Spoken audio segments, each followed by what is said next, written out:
Salaamaaleykum mbokki Sénégal dellu si naa muy rendez-vous mu leen joxoon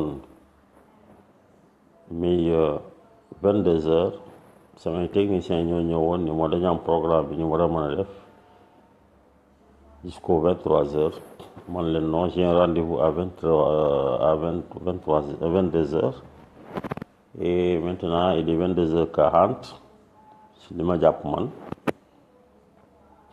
leen arrêté leen ko comme si ay phase test la ñu nekk rek mais du tee tamit ñu mën a wax li Sénégalais yi nga xam ne kii dinañ ko déglu ndax homme de parole la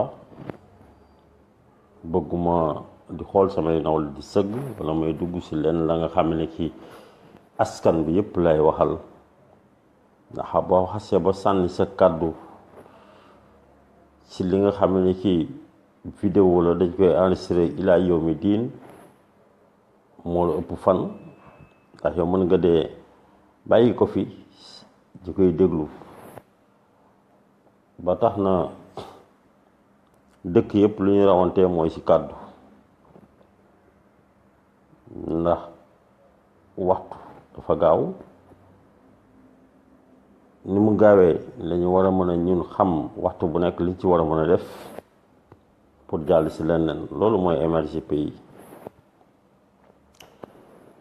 Ousmane Ndoye mooy waxtaan ak yéen di seen rakk di seen mag di seen xarit di seen doom di seen sët Ousmane Ndoye bi wax ak yéen ci état la nekkoon di lu liggéey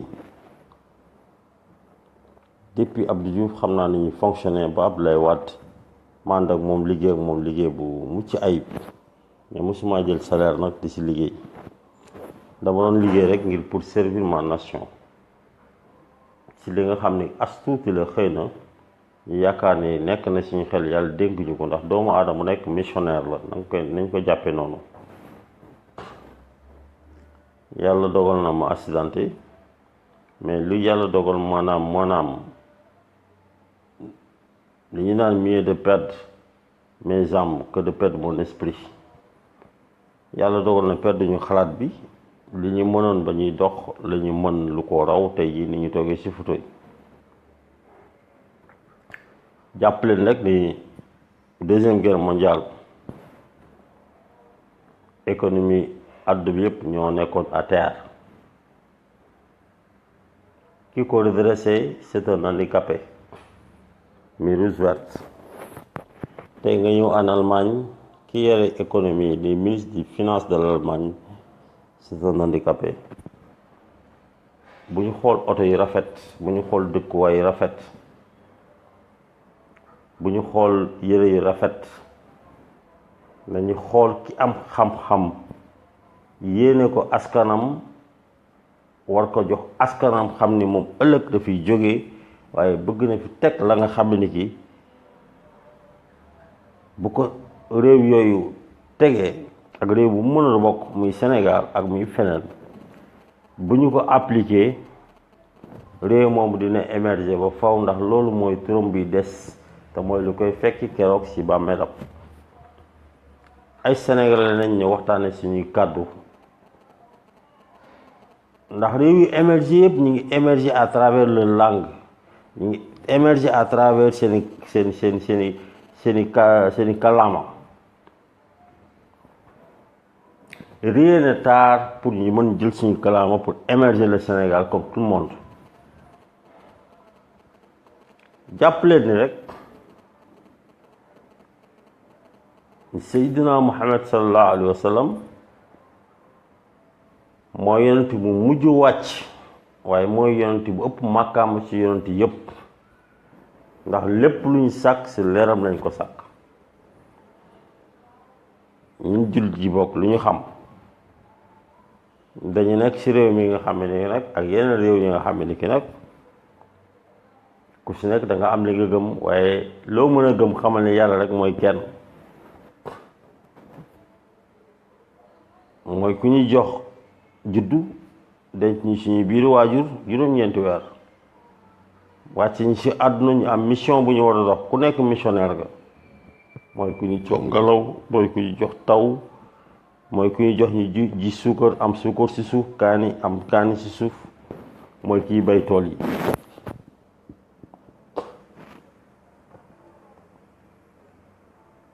Il faut que tamit ñu mën a gëm ni ñun ñii Sénégal nous sommes d'un pays de croyance, ay réew ngëm lañu bu composé wu ak ñaari religion muy religion musulman ak religion chrétienne.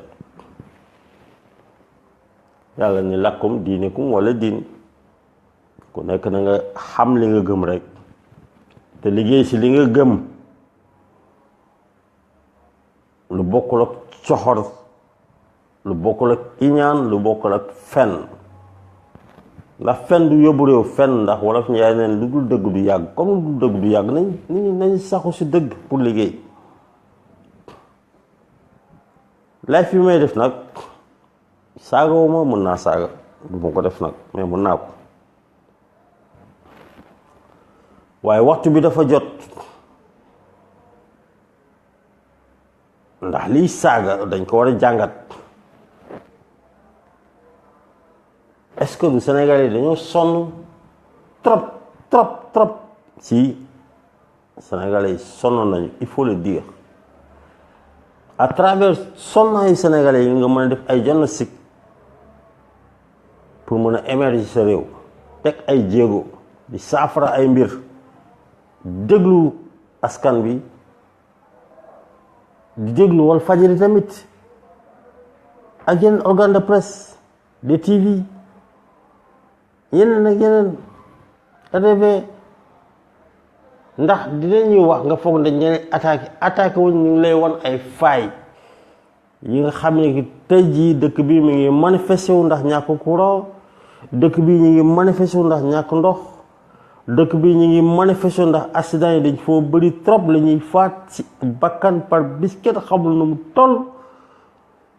te loolu ñu mën ko saafara, yàlla jox ñu xel yi ak xarañte bi ñu mën ko def. ñu nekk ci benn politique intérêt que personnel. nan lay def ba am deuxième mandat, nan lay def ba toog ci réew bi, nan lay def ba occuper ay maires yu bëri, nan lay def ba occuper ay députés yu bëri au niveau de l'Assemblée nationale. loolu amul solo pour Sénégalais yi, parce que à tout moment dañuy jël budget Sénégal wàcce ko ci terrain bi, ndax askan bi di leen jox sàkku ceeb wala ay dawlin, wala di leen jox ay 10 000 francs wala ay 50 000 francs. askan boobu di ko nangu di ko jël ndax ñi ngi dañoo xoju, amuñu lu ñu lekk ak lu ñu naan, ñu nangu ko daal di jël ay voté ko ba pare. bu ñu paree daal di subir ay conséquences, tax ñoom ñooy gën a sonn. bu ñu feebaree du ñu am plateau médical bu baax bu ñu war a mën a fajoo. bu ñu jàngee ba démerdé wu du primaire jusqu'au lycée jusqu'au l'université, ci jàng yi xam sax mën naa ne copie-colle, ndax qualité jàng bi ñu war a jànguñu ko. ñu jël leen ñu nekk en chômage.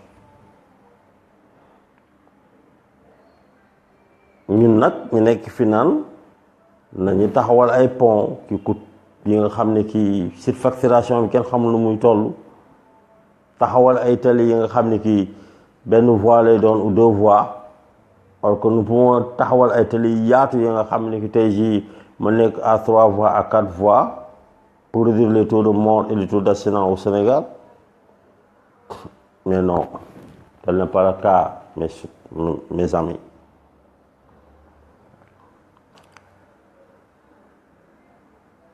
ñu nekk ci réew mi nga xam ne ki tey bànqaas boo laal dafa am lu fa manqué à 60%.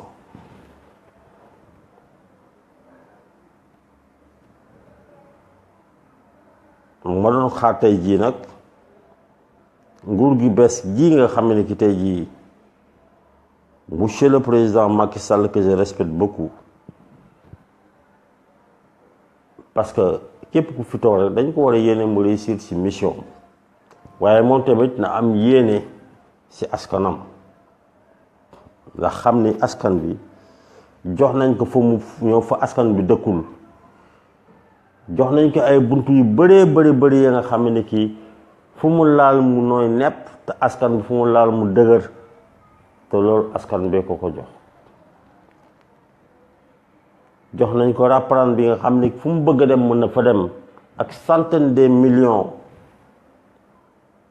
jox nañ ko dëkkuwaay bu benn sénégalais amut muy le président Macky Sall ak ku fi mën a toog ëllëg il faut ngeen servir seen nation servir seen nation boo wàccee daf lay jox benn aura ba nga xam ne kii fu la neex nga dugg fu la neex nga dem ñu ne la gàcce ngalaama yaa fi def lii loolu mooy liggéey loolu mooy un patriote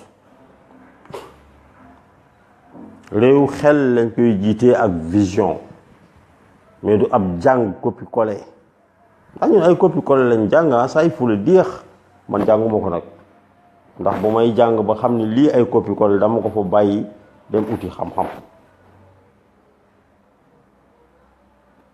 ndax ma jox leen misaal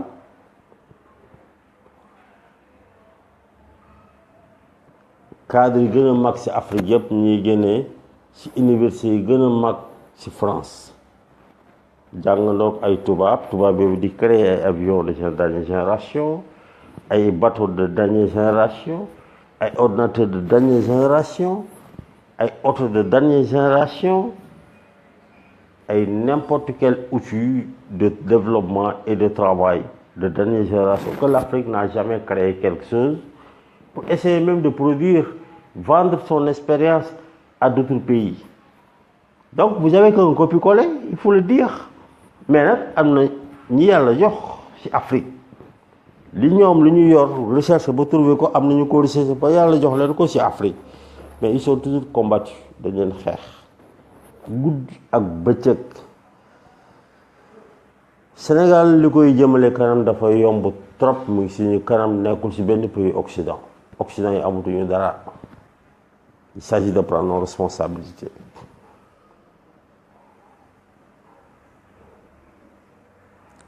réew mi nga xam ne ki tey jii taux de chômage am kenn xamul nu mu toll ñu koy wax guddi ak bëccëg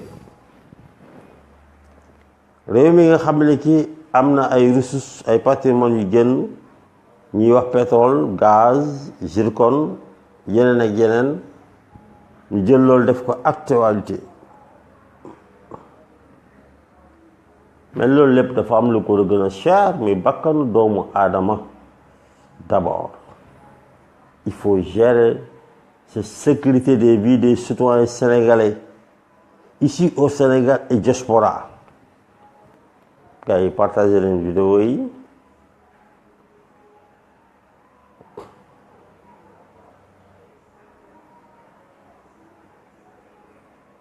muy un politique de vérité. Chaque pays est souverain. Mais ça ne nous empêche pas.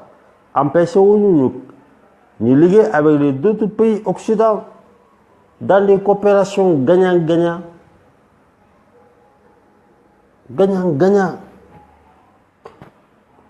Mais tey jii candidat boo jël wala homme politique boo jël yi ñu gën a ciblé yi presse bi jaay sénégalais yi foog ni ñoom la li ñuy wax dès que je serai élu j'ai un agenda à l'extérieur j'ai des partenaires européens j'ai des partenaires Asie j'ai des partenaires arabes coow mais non loolu échec la d'abord il faut penser fii ci sa réew xam ni développement bi fii la ce sont des pays souverains yi taxaw xeex ba yóbbu sa réew fenn yow mën nga xeex ba yóbbu sa réew foofu d'abord il faut favoriser les citoyens sénégalais mettre une politique forte de l'éducation et des formations yu mucc ay professionnels pour sa réew mën taxaw si kàllaamam ba développer sa réew. Occident yi demal jëli fa 10% donc j'ai vu des pays yi nga xam man jot naa fa immigré ñi ay pays naar alal jow mën a indi ngay français ou ngay américain ou etc. Mais on te dit avant tout c'est le citoyen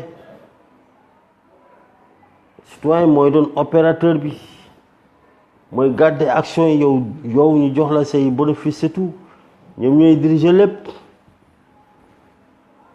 Mais fii au Sénégal tel n'est pas le cas. Fii on a vu beaucoup d'entreprises yi nga xam ne ki opérateurs yëpp hommes d'affaires yëpp ay étrangers lañu ñoom ñooy jël si les entreprises étrangères yi nga xam ne Sénégal ñooy jënd produit bi mais du jënd produit yi si produit étrangers yooyu mais si étrangers yi lañ koy jëndee Sénégalais yi foog ni ñu ngi jënd si étrangers yi ñu ngi jënd si société bi en direct foog si ay étrangers la ñuy jëndee. te Sénégal waroon mën a téye loolu jox ko doomam mën a téye loolu nekk opé dinaa si ñëw en détail wax leen ñan la ak ñan ma ndax man du ma wax su lu dëgg. dama leen waxoon nag tey jii dañuy waxtaanee ci gouvernement bu bees bi tey jii président Macky Sall teg Boun Abdallah Dionne di premier ministre di victime d'accident ñàkk sëram ak waajuram ci accident moom moo doon dawal paralysie pendant 6 mois ba tey mu nekk premier ministre Sénégal. dégg naa ay kàddoom institution yi ñu teg yépp dégg naa ko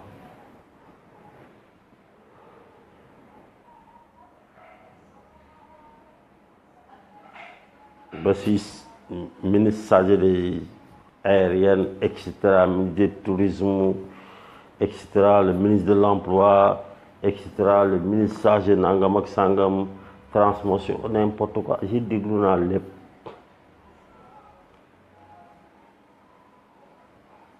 dama si gisul fenn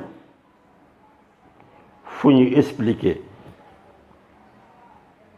wala fu ñu jëlee une personne en situation d'handicap de naissance ou mu dal ko dans un accident de la circulation diplômé am vision de contribuer pour son pays ñu ne ko possibilité ñi lañ ko jégleen parce que les handicapés représentent 20% de notre population sénégalaise sur 14 millions d'habitants qui diminuent à tous les jours. Il y a d'avoir une population qui s'augmente, mais nous avons une population qui diminue tous les jours. Les vies des citoyens sénégalais sont menacées à 100%. Si vous prenez sur les accidents dans la circulation, nous enregistrons plus de 30 000 accidents par an. Seulement l'hôpital CTO de Grand Yoff fait 16 000 interventions par an. L'hôpital de Thiès fait 200 interventions par an. L'hôpital de Kaolack fait 350 interventions par an, y compris Kaolack, Kaffrine, Sédhiou, Kolda, etc. Chaque 3 mois, nous avons plus de 2000 morts, comme le Diola.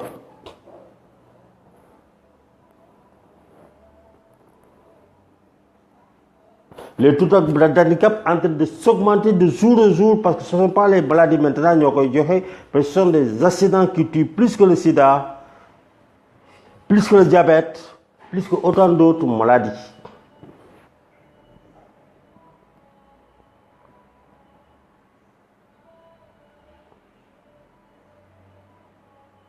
Avec ça, nous pouvons émerger dans notre pays, sans compter les incendies à Dakar, 30 morts, autant d'autres incendies sur le territoire sénégalais.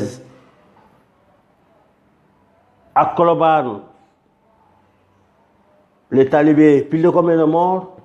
À Parcelles ici, 5 enfants morts, même père et même mère. Sans compter les cas de noyade, sans compter les cas d'agression. Si vous calculez cela et vous donnez les chiffres réels, vous avez plus de 38 000 morts qui ne devaient pas mourir. Parce que s'il y avait une politique forte sur la sécurité nationale, ces personnes-là ne devaient pas mourir, ne devaient pas paralyser. Nous avons un pays que nous recensons seulement sur les accidents de la circulation, 30 000 cas d'accidents, paralysie, etc., etc. Sans compter les diabétiques, ni dagg seen tànk ni dee.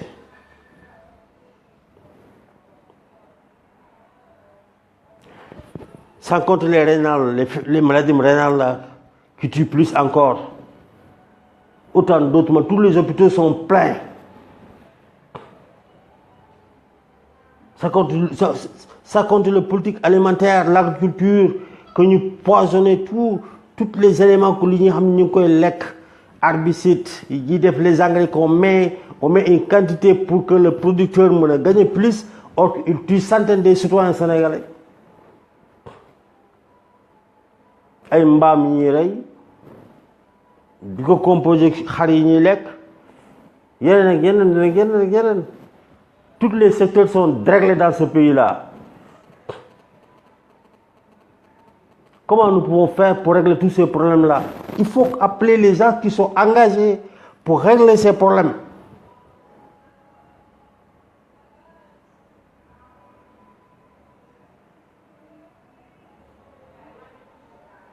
Alors, le secteur de la sécurité des vies des citoyens concerne le ministre du Transport, y compris la sécurité routière, concerne le ministre de la Justice après accident, concerne le ministre de la Santé pendant accident, concerne le ministre de la Force armée, concerne le ministre de l'Intérieur, concerne le ministre de l'Emploi, parce qu'après accident, si vous vivez avec un handicap et vous avez votre esprit, que vous pouvez encore retourner œuvrer pour le développement de notre pays, vous devez trouver de l'emploi, mais tel n'est pas le cas, on vous met retraite anticipée. Devant le blackout, qui ne peut plus servir à ce pays-là. Or que c'est l'esprit qui travaille, xel mooy liggéey.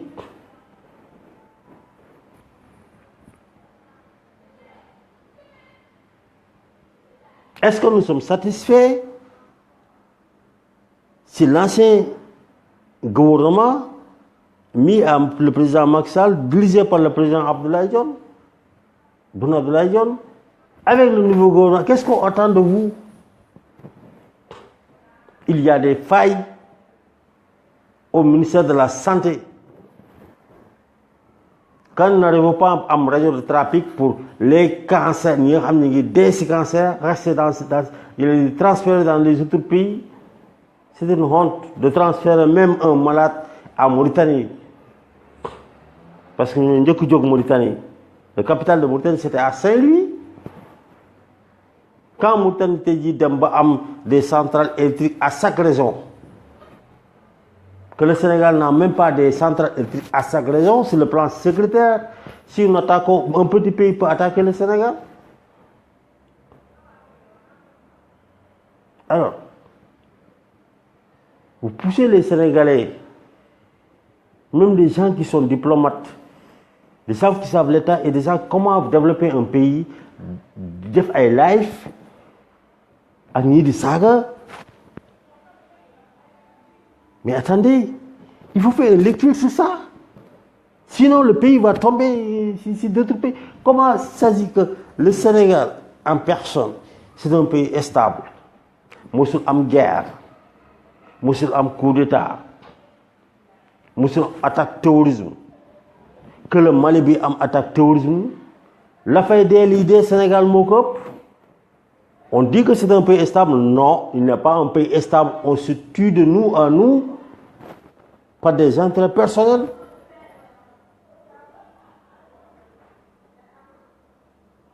Parce que je pense que le Premier ministre, en tant que victime d'accident, avec le président Macky Sall, avant d'intéresser sur l'emploi, c'est des choses personnelles. Il devait s'intéresser sur la santé. D'abord, comment se soigner.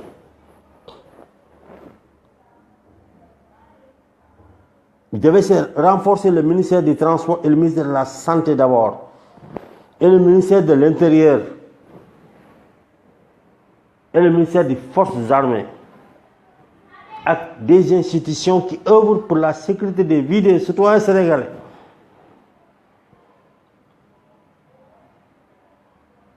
Non, on ne parle que de l'emploi, on ne parle que des aéroports construits, on ne parle, etc. Mais si vous construisez des aéroports et vous avez une population qui diminue, vous avez une population, sur 14 millions d'habitants, 20% des personnes handicapées. De plus même.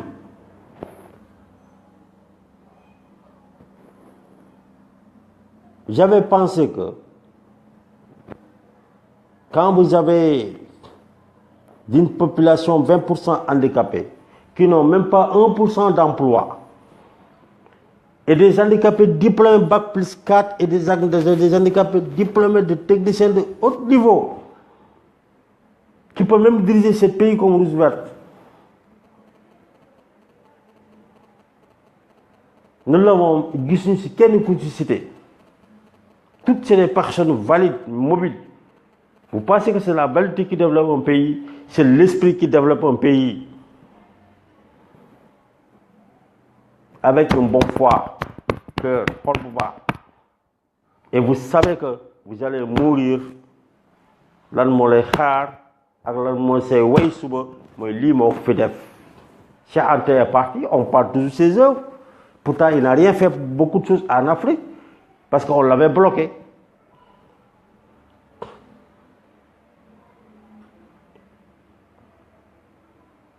Ça va, ñëpp mën a tàngal waaye man du ma tàngalul ci xam-xam ak li ma xam ñëpp mën a saaga mais je ne le ferai jamais et mën naa ko nag mais je ne le ferai pas. Dara gënul metti que vous avez des populations qui diminuent, des gens qui meurent en souffrance ces jeux. Ndax ñu opérer la, vous n'avez pas les moyens d'être dans des meilleures conditions à l'hôpital. Le coût d'hôpital coûte trop cher, ñu yóbbu la sa kër. Taxi ngay jël, or que c'est l'ambulance qui devait te prendre dans les yóbbu la sa kër. Ce sont les médecins qui ne doivent pas donner des rendez-vous, c'est eux qui devaient venir chez vous de vous soigner. Mais da ngay jël taxi am na am ñu jël taxi dañuy toog du suuf jusqu'au ba ñuy génn àdduna. Sur combien de personnes? Sur combien de personnes au Sénégal? Je vous dis. Et ils sont escroqués partout en même temps, je vous dis. Am na ñoo xam accident rek lu ñuy dund. Il continue beaucoup de matière, je vais le dire et je vais revenir sur ça. Alors, les handicapés n'ont même pas 1% d'emploi.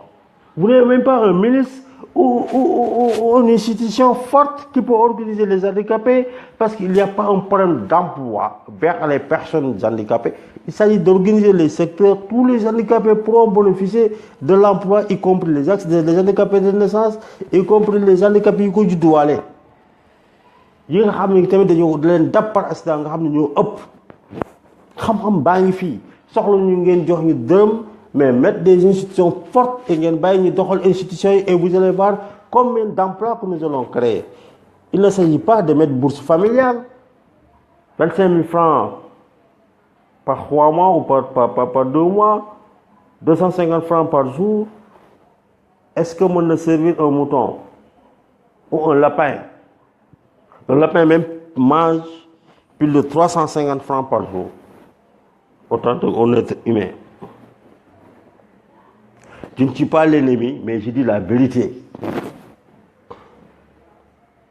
On dit 4 égalités des chances pour des personnes handicapées. Or que les handicapés, ce sont des citoyens sénégalais qui ont leur nationalité, qui sont nés ici au Sénégal, qui étaient des personnes en même temps mobiles. Et l'accident est arrivé, ils vivent avec l'handicap. Ils ont leur nationalité sénégalaise. Vous avez votre nationalité sénégalaise. Vous dites maintenant, on va mettre une carte d'égalité des chances pour des personnes handicapées. C'est-à-dire, il faut l'handicap avoir une autre carte. Moi, j'ai une carte, pour une égalité à qui il faut une carte égalité. Pour une égalité avec moi. Bok ak yelef ak mom. Nous avons le sens pour nous, il faut avoir cette carte. Ça, c'est l'affaire de Dieu. Et ce que vous êtes en train d'incarner, de chercher beaucoup d'expérience et d'être un homme de fighting pour avoir beaucoup de sens.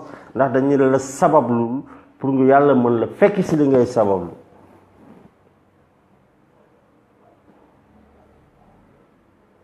Il y a de mettre une carte priorité pour les handicapés. Citoyen sénégalais qui est dans ce bus, un handicapé. Moi, je suis le priorité pour entrer dans ce bus. Donc, accompagner, même si accompagner. Mais vous voyez maintenant les citoyens de Bourgogne, même handicapés, vous voyez des taximans, il va un handicapé, nous beaucoup de courses, ou nous beaucoup de courses. Nous disons si c'est du voilà, ça on prend du temps, je ne peux pas te prendre. Tu me perds du temps. Parce qu'ils ne savent pas que l'handicapé est priorité. C'est ça que j'avais exigé. Awa Maricol Sec et tant d'autres ces institutions qui sont là. Mais ils ont préféré de parasiter des personnes à refuser de dire que non, on va mettre une fédération. Donc dans cette fédération, d'Union Mena, Ousmane, parce que quand il vient, il va gagner ça. Donc on va parasiter, appeler 5 organisations. Et j'en appelle même des gens qui sont là-bas, on me dit que non, ce n'est pas une assemblée nationale, mais c'est une réunion de concertation. Après, ils ont fait un communiqué qu'ils ont mis en place une fédération. Cette fédération n'existe pas, je ne suis pas, même pas dedans. Président, vous nommez des conseils qui n'ont même pas une capacité pour servir des personnes accidentées et servir des personnes en situation de handicap ou lutter contre la mendicité. Et vous dites que vous voulez avoir deuxième mandat. Comment vous allez avoir deuxième mandat si vous n'avez pas des hommes qui ont une compétence pour servir leur nation? Et quand vous servez votre nation, ça vous dit que vous ne mentez pas le président de la République. Parce que quand vous mentez un chef de l'État, vous mentez vous mentez à ce que vous faire. C'est ça qui fait tomber les chefs d'État. Il faut que vous preniez votre responsabilité, comme je le disais tout souvent. J'avais dit qu'il y a un problème qui se passe. Je devais le dire depuis le début, parce que parce qu'il y avait une Moustapha Niasse, parce que Boun Abdallah Dionne devait servir au niveau de l'Assemblée nationale, après continuer d'être votre directeur de campagne. Mais là, tel n'est pas le cas. Moustapha Niasse a riposté pour ses intérêts personnels sans regarder l'intérêt de la nation, parce qu'il a servi la nation depuis combien d'années? Qu'est-ce qu'il nous a donné? Sur les fonds politiques, même vous donnez Moustapha Niasse, est-ce qu'il a remis cette fonds politique à des organisations qui ont utilité publique? Mais tu pouvais prendre tes responsabilités, quoi. Qu'est-ce qu'il y a? Quel est ton problème? On ne gère pas un État avec une naïveté. On le gère avec des frères ou des effets ethniques. Vous êtes le président de tous les citoyens sénégalais. Et c'est tous les citoyens sénégalais qui ont eu le moyen de vous donner un suffrage de 65%. Vous pouvez avoir deuxième mandat et laisser un autre président venir et vous revenez encore, être encore président si vous avez des bons résultats pour les Sénégalais. Regardez un vieux comme Abdoulaye Wade, que nous tous nous étions là-bas. Vous, Wade m'a fabriqué, mais Wade m'a fabriqué parce que pourquoi Wade gagne les élections de 2007, moi je suis schéma. Il ne peut même pas le nier et personne ne nie ce que je dis dans la vie. Personne, parce que j'ai que mes preuves. C'est un drame aussi.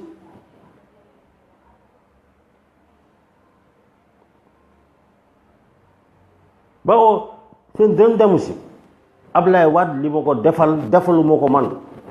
les millions que j'ai mis, le temps que j'ai mis et le schéma que j'ai mis pour qu'il gagne les élections de 2007, ce n'est pas son directeur de campagne ni son travail. Son travail a participé quelque chose dedans. Son travail a participé quelque chose dedans.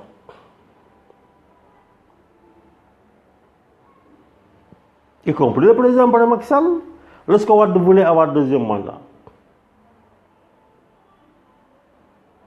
Troisième mandat. Mais j'ai dit que non, il n'est pas possible qu'il y ait un troisième mandat. Il s'agit d'organiser un congrès, quand même Macky Sall pouvait participer.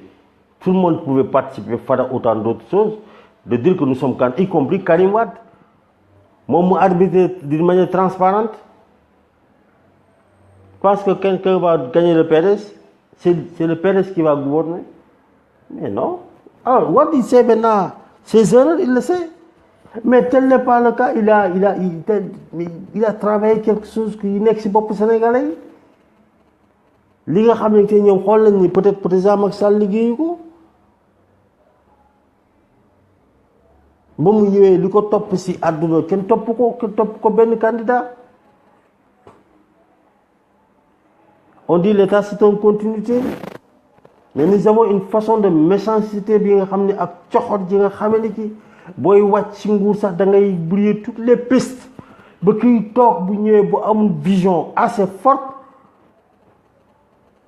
pour mu am lu mu bëgg ci premier mandat day difficile.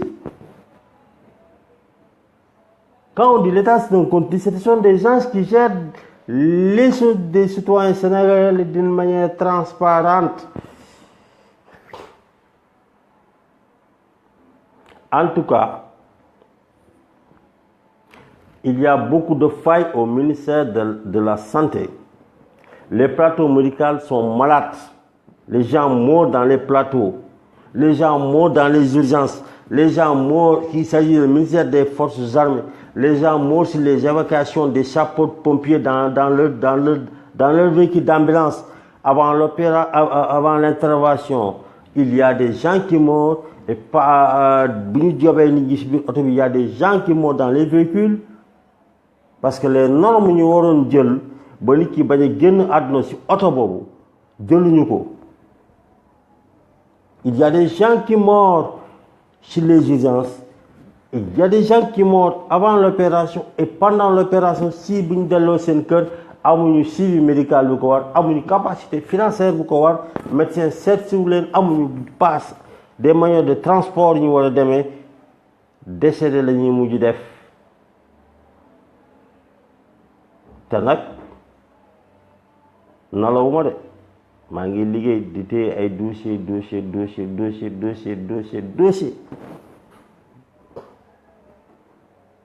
ndax xam naa lu bëri ci réew mi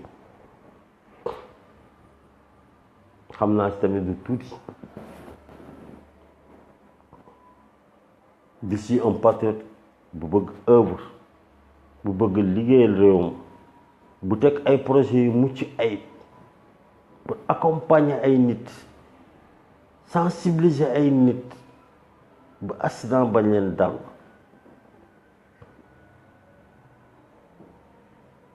ndax dama xam lu ku nekk ci coup d'accident c'est des centaines de millions.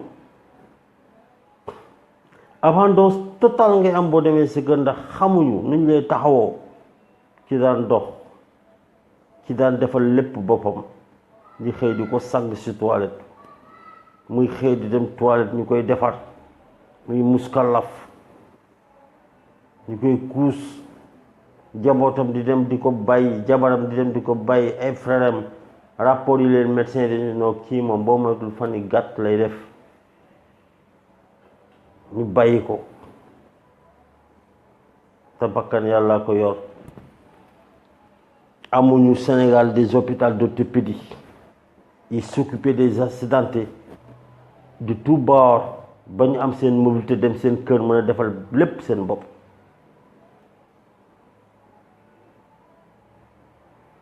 amuñu ay véhicules d'intervention yu mucc ayib même ni ñuy formé kiy dawal ambulance yi ak niveau d'intervention yu war a changer solution yëpp ñu ngi fi.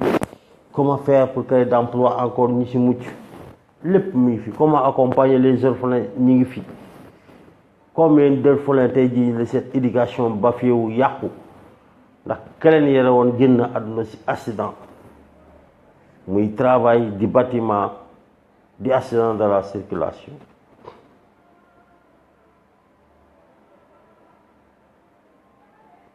alors vous me dites que live saaga moo ëpp doole lii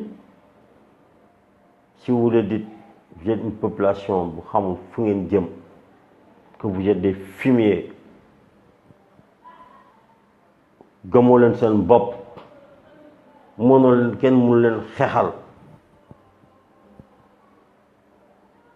réew nit bu juddoo day xeex pour ñu fi ñëwaat ëllëg waaye bul xeex pour ses intérêts personnels excusez-moi cet terme du ma genre boobu nit ku am kersa la nit ku mënul xool sax deretu xar bay xool deretu doomu aadama mais dama gis ni suñu classe gi nekkoon ay kilifa ñi nekk xam àll dul jeex accidenté seeni njaboot ñu leen njëkk a beddi seeni jabar dem baleen 80% et 99% les véhicules sont assurés ñu mënoon teg benn politique bu forte xam na ni ñu koy tegee ñun ba dërëmu état du ci dem ba ñu équiper urgence yi équiper niveau d'intervention yi ba mu gaaw ba nga xam ne kenn du ci paralysé kenn du ci ñàkk sa bakkan xëy na bu accident bi méttee sur le coup mën nga ñàkk sa bakkan yenn yi waaye taux bi dina wàññeeku à 80%. Alors on a nommé Abdoulaye Daouda Diallo, on l'attend et il nous définit son politique de sécurité routière. Mansour Iliman Kane, il était là, mais il n'a jamais reçu des organisations qui œuvrent sur la sécurité routière. Moi, il ne m'a jamais reçu. Et il ne répond même pas des courriers. Il est ministre de la Mine, mais néanmoins que je vous dis la vérité.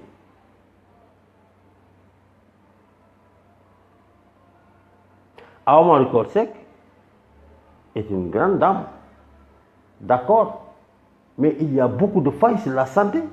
Bon, nous atteindre une radiothérapie sur 24 heures rek fay la. Si vous transportez des Sénégalais, Mauritanie, c'est une faille, c'est une défaite. Il faut que nous démissionner, Madame le ministre. Je vous ai invité une journée de prière, nga accepté le réussi man. Mais je vais dire la Madame le ministre. Le Sénégal n'a pas suffisamment de chirurgiens.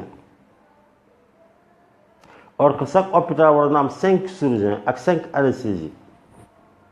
Et nous avons vu qu'au hôpital de Kaolack, il y a 350 interventions par an. 350 interventions par an. Que ben médecin orthopédie moo fa nekk, chirurgien moo fa nekk, ben anesthésie moo fa nekk. Comment ces personnes peuvent couvrir 300 personnes par mois? Nan la mën a nekkee mënuñu opérer ba guddi mënuñu def 24 heures s'il fait 24 heures ku ñu opérer nga dee. li may wax dañ ko weddi jamais c'est des preuves palpables. Finalement ñun nit ñoo dañuy dee à 60%.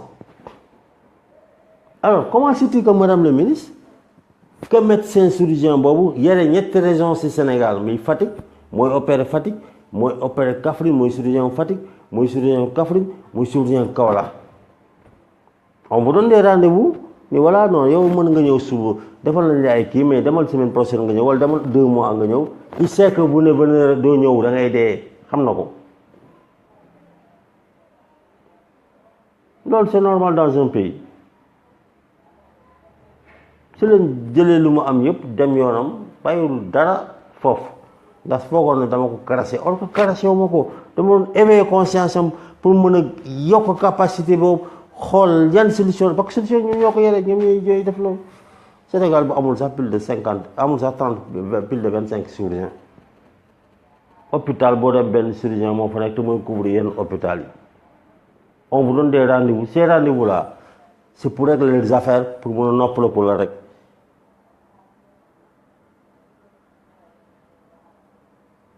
Mais ñoom ñu leen jox rendez-vous boo leen posé question yéen ne leen est-ce que docteur di nga ma gisaat mën nga ko wax du dans la wóoruma day xool lu gën a garaaw rek mu appliqué wu si régler problème boobu si lu mu jàpp ni lii garaawul te yow yaa ngi sentir sa douleur xam ne yaa ngi bëgg a dee moom il ne le sent moom pour moom bi mu gis moo gën a garaaw mais nag kenn mënu leen condamné ay jàmbaar lañu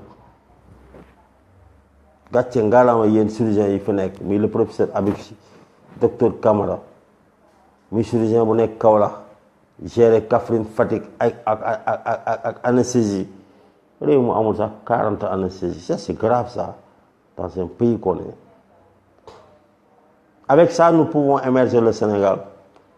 L'émergement du Sénégal dépend de décentraliser les régions. Dakar est saturé. Il s'agit de décentraliser les régions. Créer des industries dans les régions, ça dépend de leur capacité potentielle. Nga xam noo koy defee réew bu nekk am équilibre. Mais si nous continuons comme ça, concentrer tout à Dakar, d'ici quelques années, ce qui se passe à l'États-Unis, muy ay inondations yu graw yi nga xam ne que day étouffé ba ay 1000 morts lu ko ëpp day xaw Sénégal. Gouverner c'est pour prévoir. Mais alors, nous œuvrons sur la sécurité routière. On a vu qu'on a pu financer Tanguy à 2 milliards. Nous avons mis beaucoup de magasins que Tanguy n'a même pas fait cela pour accompagner l'État du Sénégal, accompagner, lutter contre la mendicité. On ne nous a même pas donné un yoga, ni un rond pour accompagner les Sénégalais. Et ils savent que j'ai que des projets fiables, que nous avons que des projets fiables. Ce qu'on attend de cette nouvelle gouvernement, de ce travail, ngeen liggéey ay naxaate dafa dépassé. Les Sénégalais sont fâchés, ils sont fatigués, il faut le comprendre. Man loolu laa doon liggéey super su ma xoolee situation yu doy waar su ma damay dem déglu leen xool quels sont les problèmes après ma xool quelles sont les solutions proposer ko ñu régler ko. moo tax ba Wade di ñëwee 2007 dafa gagné 100% ñu naan ay jinne du ay jinne dina ko gën a xam. Allez sortir les rapports de renseignement de Léopold Senghor, docteur de la sécurité nationale ak yeneen allez ngeen xool yooyu yëpp rapport yooyu il paraît qu'il m'a appelé damay ngeen xool yooyu yëpp. Est-ce que Abdoulaye dama joxoon xaalis boobu ba may jàppale Macky Sall parce que Wade ne devait pas avoir 3e mandat est-ce que Macky moo ma jox lu ma ko jàppale li ma leen defaloon leen bay man gis damay def pour mon pays. Je vais servir pour ma nation jusqu'au mon dernier souffle si samay dernier souffle boo leen defee baax na soo leen defu baax na.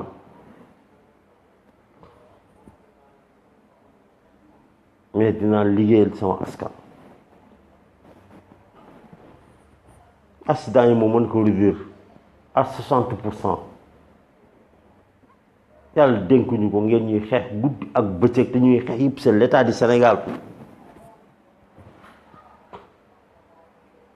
Maintenant xool ku bloqué télé yëpp yàlla indi live indi Facebook indi WhatsApp boo bloqué Facebook bloqué live yàlla indi leneen dañu ànd si dëgg man de nekkuma fi di xeex kenn te ku fi nekk damay xam ne yàlla teg war nañ la jàppale nga liggéey waaye bu fekkee da nga jël sa bopp nag teg ko fa nga xam ne ki bu ñu la bindee sax doo tontu boo defee erreur yi taxaw wala sa membre de gouvernement def ay fay ñi wala la fay nga nous sommes tes ennemis vous vous trompez. Rien ne nous intéresse que la sécurité des vies des citoyens sénégalais.